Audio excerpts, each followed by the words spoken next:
क्या तुमने कभी ये सोचा है कि हम म्यूजिक को कैसे सुन पाते हैं? अब तुम कहोगे कि राम, मेरा मोबाइल या फिर मेरा लैपटॉप ये साउंड को क्रिएट करता है और ऐसे ही मैं इस साउंड को सुन पाता हूं। लेकिन यहां पे बहुत कुछ और भी हो रहा है। देखो, एक स्पीकर ये बस अपने पास में रखी हुई एयर मॉलिक्यूल्स को आगे पीछे मूव करवाता है, इसे वाइब्रेट करवाता है, और फिर ये एयर मॉलिक्यूल्स ये अपने आगे वाली एयर मॉलिक्यूल को वाइब्रेट करवाती है, और ऐसे ही करते करते सारी मॉलिक्यूल की लेयर्स ये वाइब्रेट करने लगती हैं। अब एयर मॉलिक्यूल्स के इस वाइब्रेशन को हम साउंड वेव बुलाते हैं, और जब ये साउंड वेव ये हमारे कानों तक पहुंचती है ना, तो हम इस म्यूजिक को सुन पाते हैं। लेकिन तुम ये सोच रहे होगे कि राम, हम एयर मॉलिक्यूल के इस सिंपल से मोशन से कैसे म्यूजिक को सुन पाते हैं? अब इसे समझने के लिए हमें देखना पड़ेगा हमारे ईयर को। मेरा मतलब है कि ईयर के स्ट्रक्चर को। तो आप देखते हैं कि ईयर के अलग अलग पार्ट्स ये कैसे साथ में काम करते हैं ताकि हम म्यूजिक को सुन पाएं। तो देखो, ईयर के मेजरली 3 पार्ट होते हैं।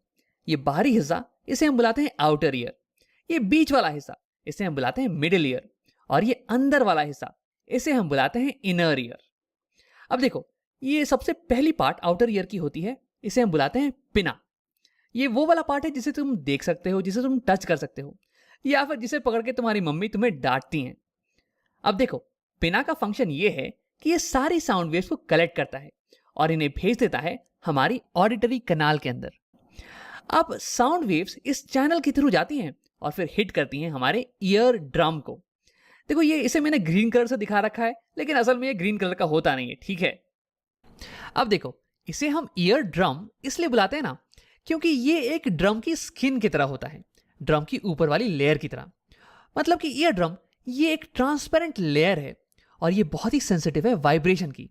हल्की सी मोशन होगी ना, तो ये ईयर ड्रम वाइब्रेट करने लगेगा। यानी कि जब एयर मॉलिक्यूल्स ऑडिटरी कनाल के अंदर वाइब्रेट करते हैं और फिर ईयर ड्रम को स्ट्राइक करते हैं ना, तो फिर ईयर ड्रम ये भी वाइब्रेट करने लगता है। अब देखो, ईयर ड्रम ये आउटर ईयर और मिडिल ईयर को सेपरेट करता है। तो अब आओ बात करते हैं मिडिल ईयर की पार्ट्स की। तो मिडिल ईयर में होते हैं इंसान की बॉडी के सबसे छोटे 3 बोन्स, और इन तीनों को हम साथ में बुलाते हैं ऑसिकल्स। और इनके खुद के भी बड़े ही फैंसी नाम हैं। पहले वाले को हम बुलाते हैं मैलियस, दूसरे को इंकस, तीसरे को स्टेपीस। और मेरे पास यहां पे एक पिक्चर है जो कि दिखाती है कि असलियत में ये बोन्स कैसे दिखते हैं। तो देखो, इनके इंटरेस्टिंग शेप के कारण हम इन्हें कुछ कॉमन नाम भी देते हैं, जिन्हें कि याद करना थोड़ा आसान पड़ जाता है। पहले को हम बुलाते हैं हैमर, दूसरे को एनविल और तीसरे को स्टिरअप। देखो, अगर तुम घुड़सवारी करोगे ना, तो स्टिरअप वो चीज होगी जिसपे कि तुम पैर रखोगे। अब देखो, जब ईयर ड्रम वाइब्रेट करता है तो इसके साथ साथ ऑसिकल्स ये भी वाइब्रेट करने लगते हैं। तो यानी कि ऑसिकल्स का फंक्शन ये हो गया कि ये वाइब्रेशन को ईयर ड्रम से इनर ईयर में ट्रांसफर करते हैं। लेकिन केवल यही इनका मेन फंक्शन नहीं हो गया। देखो, ये साउंड वेव्स की प्रेशर को एम्पलीफाई करके, इंक्रीज करके इनर ईयर में ट्रांसफर करते हैं। अब तुम ये सोच रहे होगे, यार यहां पे वाइब्रेशन प्रेशर को इंक्रीज करने की क्या जरूरत पड़ गई? तो देखो, इनर ईयर में होता है एक लिक्विड, ना कि एयर। और तो यानी कि यहां पे वाइब्रेशंस को हमें एक लिक्विड के अंदर ट्रांसफर करना है, ना कि एयर के अंदर। और तुम्हें अंदाजा होगा कि यार एक लिक्विड को वाइब्रेट करवाना ये थोड़ा मुश्किल काम होने वाला है कंपेयर टू एयर को वाइब्रेट करवाने से। तुमने ये खुद भी देख रखा होगा कि तुम आसानी से एयर में अपने हाथ को हिला पाते हो, लेकिन अगर वही तुम एक स्विमिंग पूल के अंदर हो तो पानी के अंदर हाथ को हिलाना ये थोड़ा मुश्किल हो जाता है। तो क्योंकि हमें यहाँ पे एक लिक्विड को वाइब्रेट करवाना है, इसलिए हमें यहाँ पे एक हायर प्रेशर की जरूरत होने वाली है, और यही करने में मदद करती है हमारी ऑसिकल्स। इनफैक्ट ऑसिकल्स ये प्रेशर को 20 गुना तक बढ़ा सकती हैं। अब तुम ये सोच रहोगे, राम ऐसा कैसे हो पाता है? तो देखो, ऐसा होता है ऑसिकल्स की स्ट्रक्चर के कारण। तो देखो, यहाँ स्टेपीज का एरिया ये बहुत ही छोटा है कंपेयर टू ईयर ड्रम के एरिया से। तो जब फोर्स ये ट्रांसमिट होता है from ear drum to stapes, तो ये कॉन्सेंट्रेट होता चला जाता है एक छोटे एरिया पे। और तुम्हें पता होगा कि जब सेम फोर्स ये एक छोटे एरिया में कॉन्सेंट्रेट हो, तो यानी कि प्रेशर ये इंक्रीज होता चला जाएगा। क्योंकि देखो, प्रेशर होता है फोर्स बाय एरिया, और अगर एरिया छोटा हो जाए तो यानी कि प्रेशर ये बड़ा हो जाने वाला है। तो ऐसे ही ऑसिकल्स ये साउंड के प्रेशर को बढ़ा देती हैं। अब आप बात करते हैं इनर ईयर के बारे में। तो देखो, इनर ईयर ये होता है एक बोनी स्ट्रक्चर, और इसे मैंने यहाँ पे दिखा रखा है पर्पल कलर से। इनके ऊपर में होते हैं 3 सेमी सर्कुलर रिंग्स और ये हमें मदद करते हैं बॉडी के बैलेंस को मेंटेन करने में। जब तुम चल रहे हो, दौड़ रहे हो या फिर डांस कर रहे हो तो तुम्हारी बॉडी की बैलेंस ये मेंटेन रहती है। ये होता है इनकी मदद से। तो देखो, वैसे ये हमें सुनने में मदद नहीं करती हैं, इसलिए इनके बारे में हम डिटेल में बात नहीं करने वाले हैं। हमें साउंड को सुनने में मदद करती हैं ये नीचे वाली पोर्शन जो कि स्नेल की तरह दिख रही होगी। इसे हम बुलाते हैं कॉक्लिया। अब ये क्या करती हैं?